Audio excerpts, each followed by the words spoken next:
আমি নমিনেশন ওখানে চেয়েছি, আমি ভোট করব। আমি অ্যাটর্নি জেনারেল হিসাবে আছি এখনো, আমার অ্যাটর্নি জেনারেল পদ ছেড়ে যেয়ে আমি ভোট করব।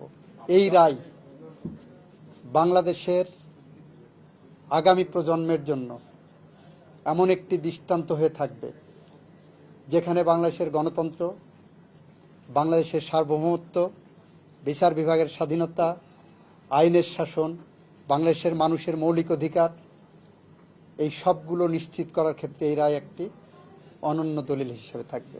আমি বলেছি যে পৃথিবীর ইতিহাসে একটা অনন্য উদাহরণ হলো সামরিক শাসনে সে গণতন্ত্র উন্মোচন করে, সামরিক শাসনে সে মানুষের বাক স্বাধীনতা ফিরিয়ে দেয়, সামরিক শাসনে সে বিচার বিভাগের স্বাধীনতা ফিরিয়ে দেয়। বাংলাদেশে গণতন্ত্রের নামে ওই সময় এবং এই সময়ে মানুষ হত্যা হয়েছে, গুম হয়েছে, সংবাদপত্রের স্বাধীনতা হরণ হয়েছে, কার্টুনিস্ট মুস্তাকদের মতো মানুষকে ধরে নিয়ে যে কারাগারে হত্যা করা হয়েছে। আমি বলেছি, সুতরাং কোনটা বেশি ইম্পর্টেন্ট, ডেমোক্রেসি না সিস্টেম?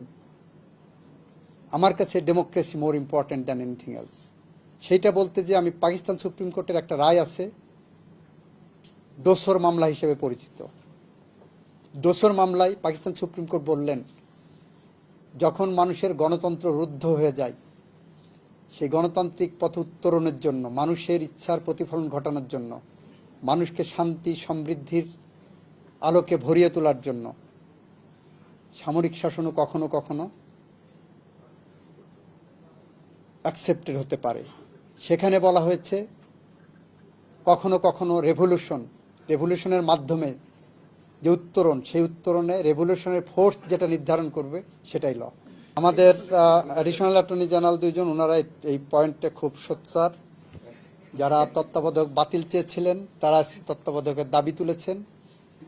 এটা নেক্সট ডেতে আইনি পরিকাঠামো 1950 সালে আমেরিকান সুপ্রিম কোর্টের একটা জাজমেন্টের মধ্যে এই সাবজেক্টের উপরে কিভাবে উত্তর দেওয়া হয়েছে এটা নেক্সট ডেটে পড়বে। আমরা বলেছি সংবিধান একটা অর্গানিক ডকুমেন্ট, এটা গ্রো করে, এটা এক্সপ্যান্ড করে, এটা ইন্টারপ্রিটেড হয়, এটা বিভিন্ন রকমভাবে আপনি উপস্থাপিত হয়। কোরআন কিংবা বাইবেল কেউ পরিবর্তন করতে পারবে না, সংবিধান পরিবর্তনযোগ্য।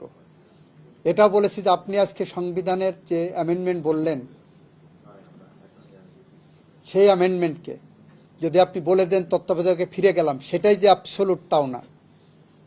এটাও জনগণ চাহিদা অনুসারে, জনগণ যদি মনে করে যে এইটাতে তার ভোটাধিকার নিশ্চিত হচ্ছে,